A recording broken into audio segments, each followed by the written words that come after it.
On June 2nd, tens of thousands gathered outside Buckingham Palace in London.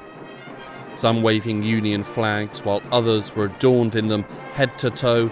They cheered as the 96-year-old Queen Elizabeth II walked out onto the balcony to greet the crowds.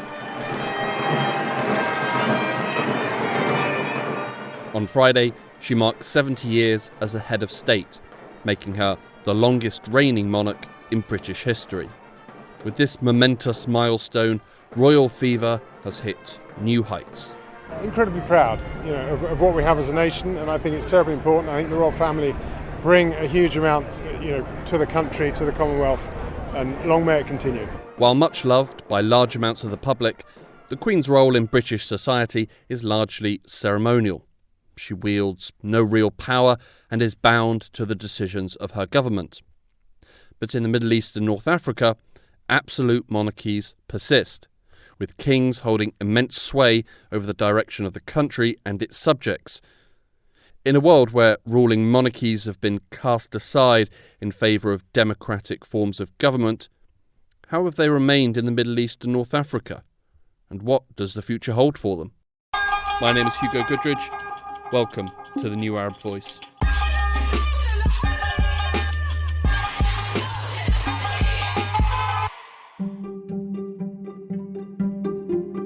There are currently 8 monarchies in the Middle East and North Africa. They are Saudi Arabia, Qatar, the United Arab Emirates, Kuwait, Bahrain, Morocco, Jordan and Oman. Some of these, Saudi Arabia, ruled by King Salman, and Oman, ruled by Haytham bin Tariq Al Said, are classed as absolute monarchies, a central figure or family at the top ruling over everything below.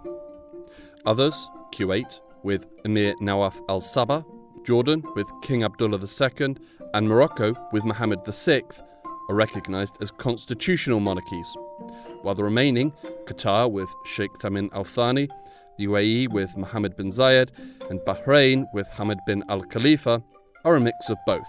Despite the label of constitutional monarchies for some, in reality, the heads of states in all these 8 countries holds a vast amount of power and influence. To understand why these states still have monarchies and what the future may hold for them, it's helpful to first understand what an Arab monarchy is. When we think of Arab monarchies, there are a few connotations which are conveyed. This is Sean Yom, Assistant Professor in Political Science at Temple University in Philadelphia and Senior Fellow at the Project on Middle East Democracy in Washington. Sean has spent years studying and writing on Arab monarchies. One is that these are familial regimes, which is to say that these are regimes that are predicated upon power being circulated among an incredibly small percentage of the political class, essentially the ruling family. Ruling power in these monarchies is passed down a genetic line. In the Middle East and North Africa, this is done exclusively by men. And that ruling family, and this would be the second characteristic, has a claim upon power construed not just as being heads of state, but also being leaders of the nation and holders of not just symbolic, but executive authority. That's why these are ruling monarchies, not simply constitutional or parliamentary ones. The rationale behind claims of power are imbued with symbolism and help a ruling family foster popular support and legitimize their rule.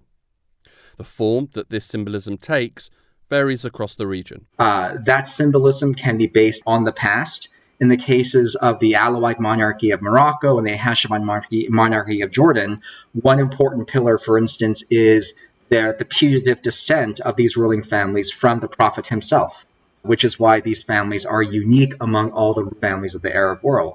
In the case of the Gulf kingdoms, Saudi Arabia, Kuwait, Qatar, the 6 ruling families of the 7 emirates in the UAE, Kuwait and Bahrain, these are ruling families that cannot claim putative descent from the Prophet Muhammad and therefore lack what we would call a Sharifian or elevated appeal to Islamic authority, and they therefore often ensconce their immaterial legitimation in notions of national unity, tribal status, asabiya, the notion that these are coherent collections of people, of tribes, of communities, and that they are first among equals and therefore simply are most qualified to operate and run the mechanisms of power in these nations.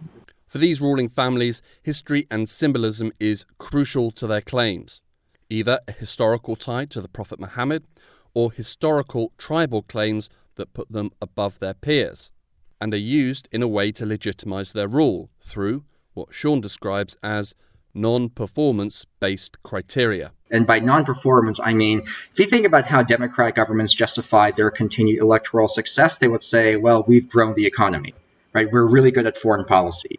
We are very good at governing the people. With Arab monarchies, indeed with all forms of dictatorship, in fact, performance-based criteria are not necessarily primal, since even if those governments do a terrible job, there's no free and fair election to vote them out. And so most non-democratic governments have to search for some form of non-performance-based appeal or criteria by which to anchor their justification of power. A familial rule concentrated among a very small group, absolute control, and the use of historical symbolism to justify their rule. Broadly speaking, these are the characteristics that make up an Arab monarchy. While being the reasoning or rationale behind their rule, they are a double-edged sword that also weakens the royal institutions. Sadly, having a sole ruler as the head of state is not unique to monarchies in the Middle East. Countries like Syria are ruled over by Bashar al-Assad. Iraq for a long time lived under the thumb of Saddam Hussein. In Libya there was Gaddafi, and Mubarak controlled Egypt for 30 years. But it is this characteristic of familial rule that separates the dictators or one-party countries from the monarchies. There are institutional forms of hereditary succession that ensure that power tightly is bound to a singular set of genetic bloodlines. And this is really exceptional, I think, in the modern era. I often think of ruling monarchies as the ultimate form of genetic lottery, because what a ruling monarchies says is that the worst member of this ruling family, the most repugnant, corrupt, rapacious, illiberal, reactionary, thuggish, unqualified person to ever lead a nation state, by virtue of the genetic lottery, because that male happened to have the great luck of being born into these families, is far more qualified than the best member of everyone else in society, the other 99.9% of society, to become head of state or to run this country. When it comes to succession in a monarchy and you insist on picking your leaders from a blood relation of the previous ruler, you're really stuck with what you got. It's a very narrow pool. In the neighbouring countries to Arab monarchies, the pool to pick from is much larger. Individuals can work their way to the top. Political jostling can move candidates to the front. This, of course, doesn't inherently mean that the candidates are by virtue better, but the options are likely to be far greater in number. When the question of succession does arrive in Arab monarchies, fragility can be exposed. The fragile nature of succession has long plagued Jordan. Prince Hamza bin Hussein was initially designated as the Crown Prince, only to have that title rescinded in 2004. This year he was placed under house arrest as part of a crackdown on critics. And if a successor to the throne turns out to be weak or ineffective, they risk being removed, one way or another, from that throne. That if succession doesn't work, and a family falls apart, and the monarchy has to vacate power, that's it for the dynasty. Whereas you can have, in a party state, a really bad party official who does a terrible job, and you can have another party official take their status, right, or take their position. In most other Republican regimes, tin pot strongman type dictatorships or party states or military dictatorships, you can have really bad leaders and other aspirants to power can step up and take over, and that regime form will continue. With the ruling monarchy, succession needs only to be interrupted once, and the family deposed from power, and that's the end of that regime. and the end of, frankly, that bloodline ever touching power in that country ever again. In the modern era, there have only been 2 instances of a monarchy returning after being deposed. In Spain in 1947 under the rule of Franco, and in Cambodia in 1993. With both of these instances, the royal families returned without the same power that they had left with. Spain implemented a constitutional monarchy, while Cambodia established an elective monarchy, where the monarch is voted by a council. Despite the challenges posed by succession, monarchies in the Middle East and North Africa continue. But you don't have to travel back too far, and it should quickly become clear that the 8 monarchies that do exist are somewhat outliers from the general trend of modern history. Sean explains. If you go back to the early post-colonial period, right after World War II, as the first wave of independence was hitting the region, it's a very different Middle East that we're looking at. The vast majority of people in the Middle East and North Africa by the early 1950s were living under some form of monarchical rule, right? And what began from the early 1950s on through the 1970s was actually a pretty consistent wave of monarchical deposal, demise, or collapse. The Egyptian monarchies deposed in 1952, and by the end of the decade, so too does the very admittedly weak monarchical system of Tunisia give way in the post-French period to the Republic of Habib Bourguiba. The Hashemites lose power in Jordan.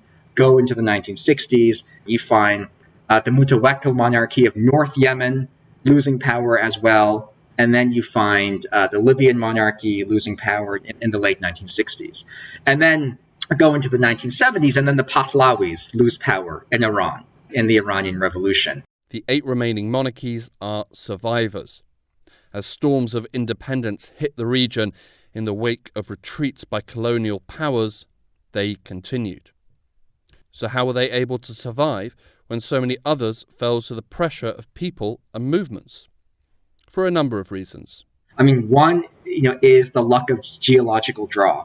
If you're Saudi Arabia, Kuwait, Bahrain, Qatar, the Emirates, and Oman, and you happen to be sitting upon enormous reserves of oil or natural gas, that provides an important reservoir of financing that can allow you to engage in welfarist strategies of popular appeasement and of economic development that provide employment, social services, and public goods to citizens that would not have been available if you didn't have access to the revenues unleashed by black gold. Having vast reserves of highly desirable natural resources will certainly help a nation and its monarch.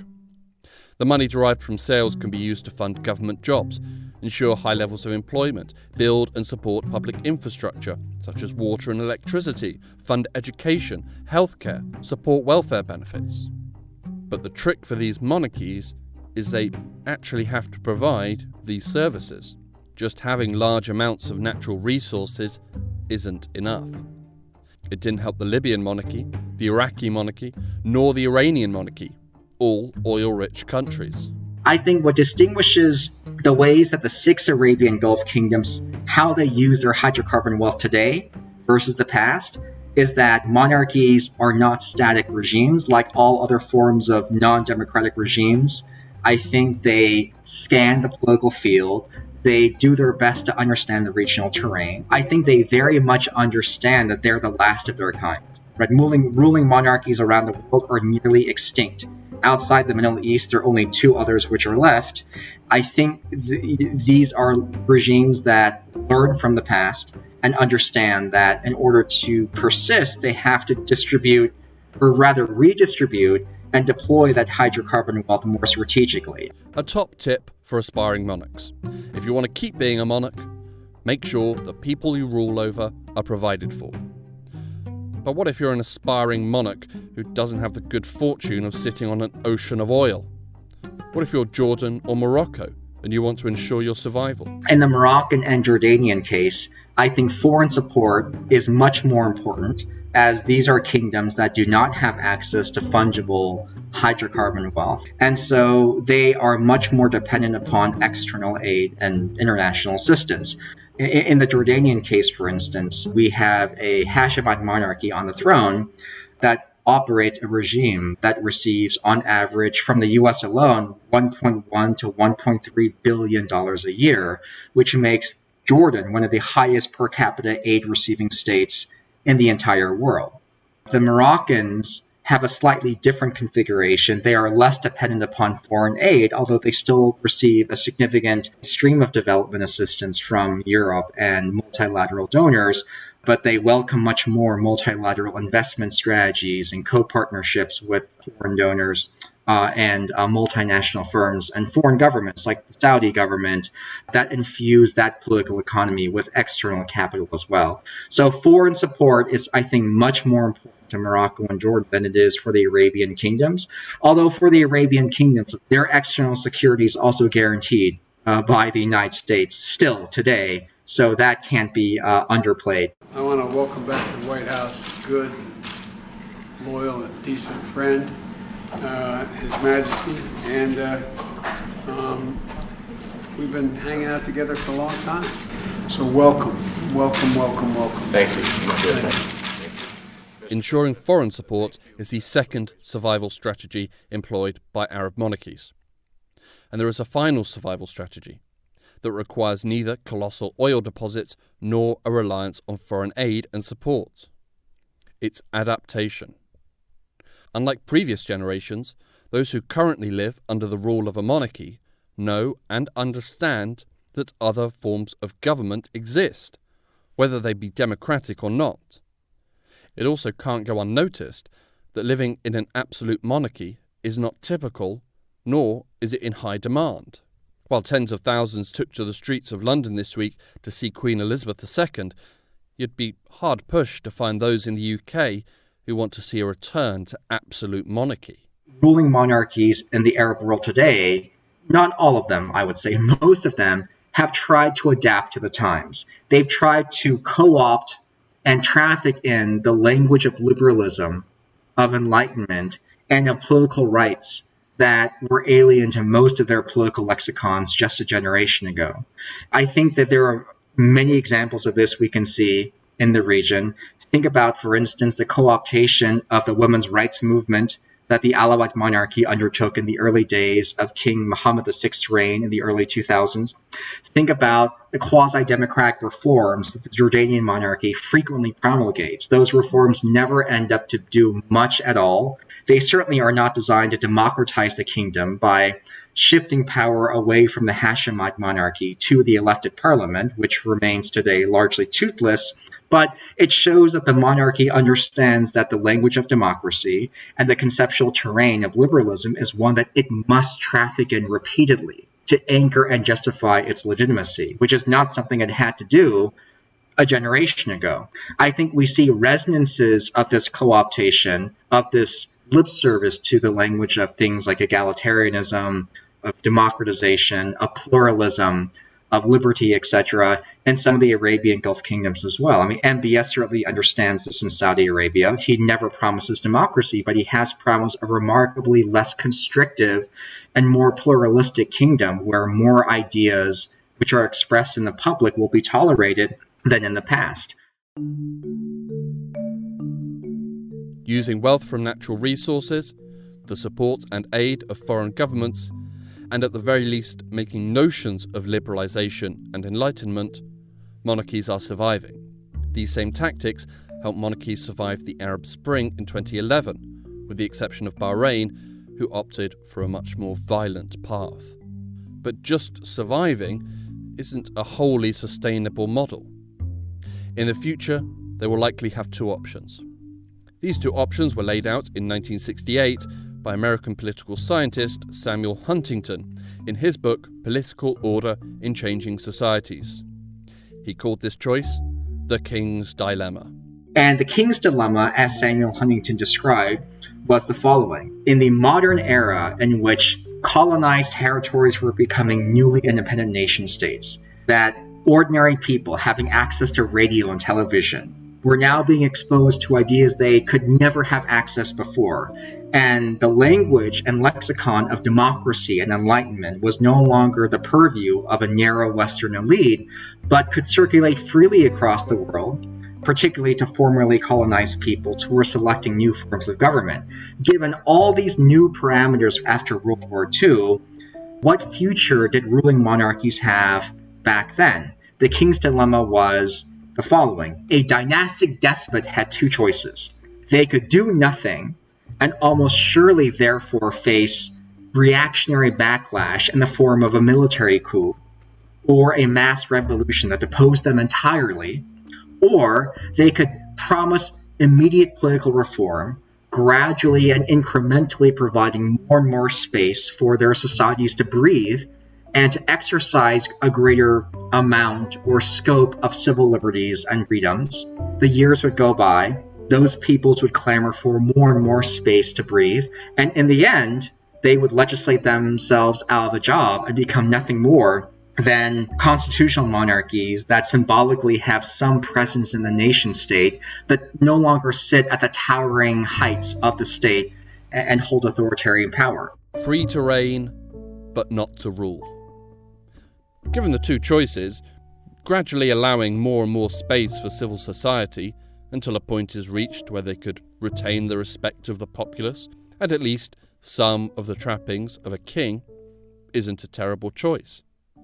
If they choose the other option, violent suppression and forcing a nation-state to their will, well, then they have a plethora of history books to choose from, which should give them a pretty good idea of what their fate may be. And I think that for these monarchies, long-term survival requires them to get out of politics and simply reside, as other monarchies in the world do now, as important symbols, institutions, and in fact embodiments of the best qualities of their societies, the best parts of their political systems, right? The best parts of their populations are often organically inscribed into their dynastic heritage. You know, we see this all the time in constitutional monarchies around the world. I mean, I think the British case is an iconic example. It doesn't mean that it's a perfect form of government, and I think the British monarchy deserves plenty of criticism it's gotten over the years. But that being said, I think the fact that the Republican movement in the United Kingdom is always going to be a very small minority of society tells us that the British monarchy has impressive staying power, having gotten out of politics right, more than a century ago for good. And I think the best possible outcome for, say, the Alawites of Morocco, or the Hashemites of Jordan, the Sabah dynasty of Kuwait, right, even those 6 ruling families of the UAE would be, in the long term, for us to envision a type of political regime that competitively and ideally democratically respects and embodies the wishes of these societies, ideally through some form of elected government, but still has an irreplaceable role for these monarchies to play in uniting, symbolically leading, and morally guiding, I think, the social tapestry of these countries. People around the world are not taking to the streets and demanding to be ruled by a monarch. People are not calling for power to be handed between a narrow and select bloodline. Nor is there a great desire for the eligibility of a leader to be based on historical ties and symbolism. Increasingly, people want to choose their leaders. They want leaders who can provide for them and have the quality and skills needed to lead a nation. Someone who will give them space to air differing thoughts and ideas. Absolute monarchy is on the decline, and it has been for decades. For the 8 remaining monarchies in the Middle East and North Africa, the future will likely be fraught with pitfalls, and one wrong step could see them fall from a very great height.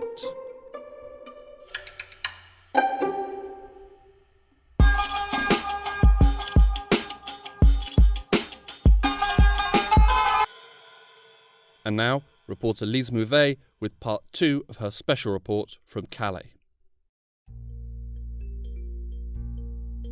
The Calais Border Broadcast is a web radio for and with people in exile. It has two aims. The first is to inform people in exile about the different services and distributions in Calais, and also about big, in-depth asylum questions that would have an asylum. And then the second aspect is to raise awareness and make their voices heard. Isolde Lucas, who goes by Zouzou, has been working for the past year with the Secours Catholique, an organization supporting migrants and asylum seekers stranded at the border between France and the UK. She runs the Calais Border Broadcast, or CBB, a community radio launched by the Secours Catholique in September 2020 to respond to the critical lack of information faced by migrants. الراديو لكم فتعال وعبر برأيك. With and for refugees. In Calais, there is a big information gap where the politics of no fixation, so basically dismantling camps where people live every 48 hours, makes access to information for the guys really difficult. So it's just one more means to reach people. Also because there are some people who cannot read, so flyers would not work, and so the audio is quite useful in that for this particular situation. 15 volunteers help write, translate, and produce the various CBB programs. They are broadcasted on WhatsApp and YouTube, where they can easily be shared even with a poor internet connection. So we have the flash info, which is every week where we give information about Calais, or information that people on the move in Calais need to have information about. So this is every week. Then we have the NAG, the New Arrival Guide, which is a A4 paper created by Infobus, an organization in Calais, about all the different distributions, locations, and hours of distribution and services. And so we do this in different languages once a month. And then we have the big question where we ask experts to tell us about a topic about forced migration. Half of the team are migrants. They play a key role in ensuring the radio reaches migrant communities in their own language. The CBB is broadcasted in English, French, Arabic, and Tigrinya. But more translators are needed to reach audiences speaking Dari, Pashto, Farsi, or Kurdish, and to ensure that all communities are heard. The CBB, from what I understood, plays first and foremost a role in allowing people on the move to express themselves in sharing their voice, with the idea that their voice precisely is not heard in the media. This is Béatrice Michaud, a professor and researcher in information and communication sciences at the University of Lille, and an activist for migrant and refugees' rights. The first community radios were very active politically, also around migration issues, since among the very first community radios we find radios from immigrant worker communities of North Africa.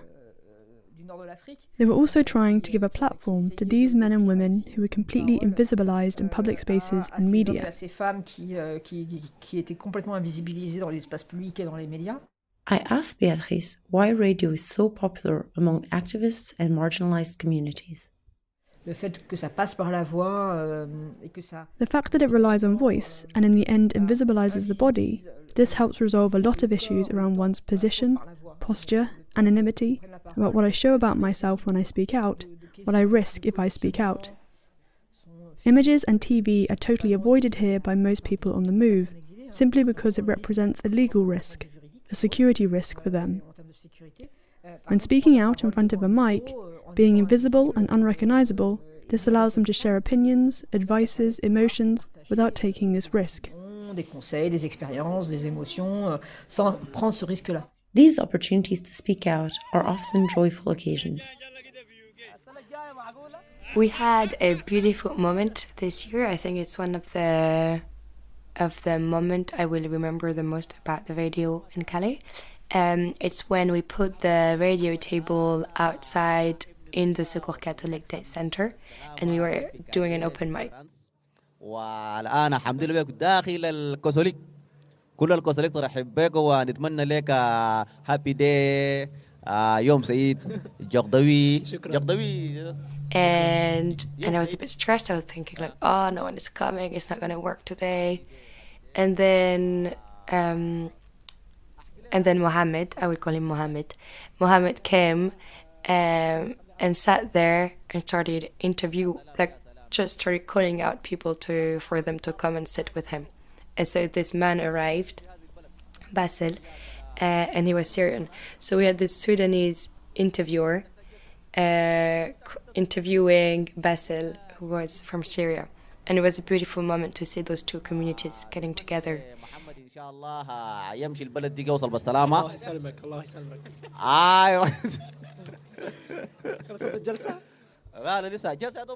But despite its important role, the CBB has limited means.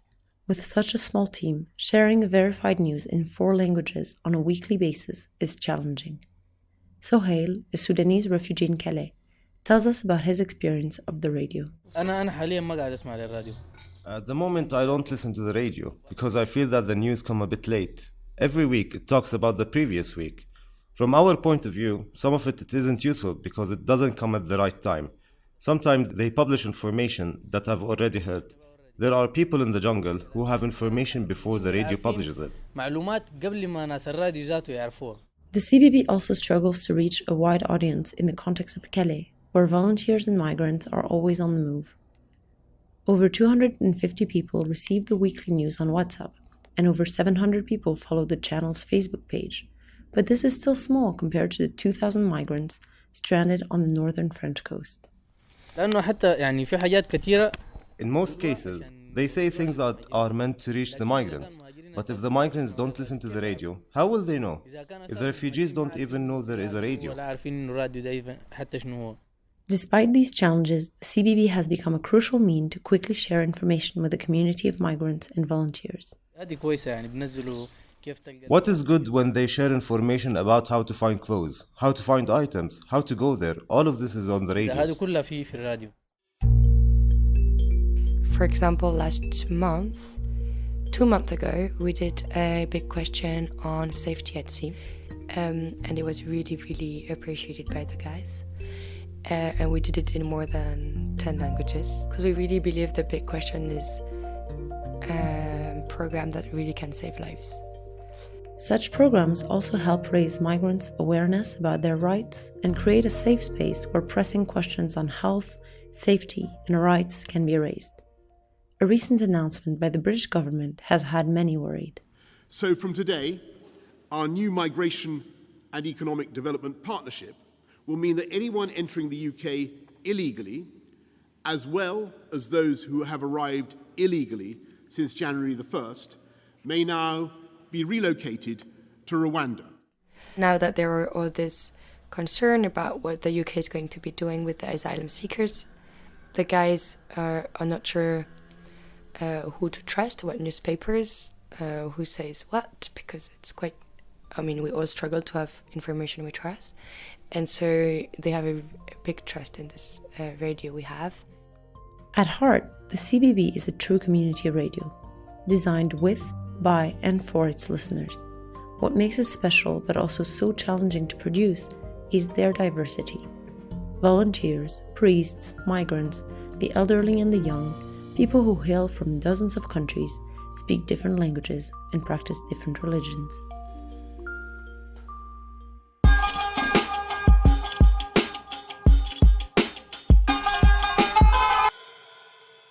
Lise Mouvet concluding that report from Calais. If you want to listen to part 1 of her special report, you can go to last week's episode. The New Arab Voice was produced and written by me, Hugo Goodridge, with additional help from Rosie McCabe. Our theme music was by Omar El Phil. The New Arab Voice will be back next week. Until then, you can find all our previous episodes on all major podcast platforms. You can also check out our Twitter account and Instagram page, both at The New Arab Voice, for additional content. You can subscribe to the podcast so you never miss an episode, and you can also rate and review, which helps us spread the word.